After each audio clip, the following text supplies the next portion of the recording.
Hi there, I'm going to tell you a bit about what's going on in northeast Nigeria. The conflict between the Nigerian military and the group Boko Haram has been ongoing for about 8 years now.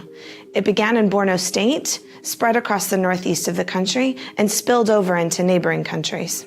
So how many people have been affected by this conflict? More than 2 million people have been forced to flee their homes. Thousands have died in the fighting, and even more than that by malnutrition, malaria, and measles.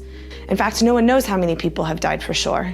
Humanitarian organizations like MSF haven't been able to work in areas held by Boko Haram or in areas that are contested by the two sides. So what help is MSF providing? Today, MSF is working in 11 towns in Borno State. We run hospitals, we treat malnourished children, we treat disease outbreaks, and we provide water and sanitation services. Our teams have also distributed more than 2,000 tons of food, given the shockingly high rates of malnutrition that we saw last year. Last year, when our teams reached Bama, they found an entirely deserted town, except for within the walls of an abandoned hospital compound, where 24,000 people were living without adequate food, water, shelter, or medical care.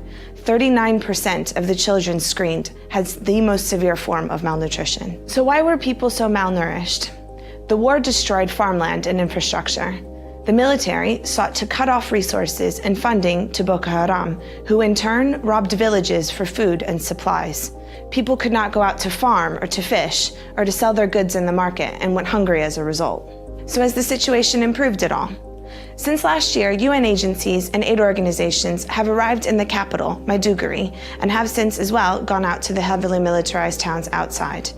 Thousands of people across the state are almost entirely reliant on external aid to survive. But this is where we're able to go. What's happening for people in the countryside or in areas held by Boko Haram is unknown. We're very concerned there may be people out there suffering who we can't reach. So what is most striking about this conflict? It's almost as if it's a war without wounded. The majority of the fighting takes place in the countryside where outsiders can't go. The battle wounded we see are malnourished children and people without access to shelter, water, and healthcare. The ongoing conflict means that for millions of people, they have little chance of going home anytime soon. Providing them with life-saving assistance remains as important as ever.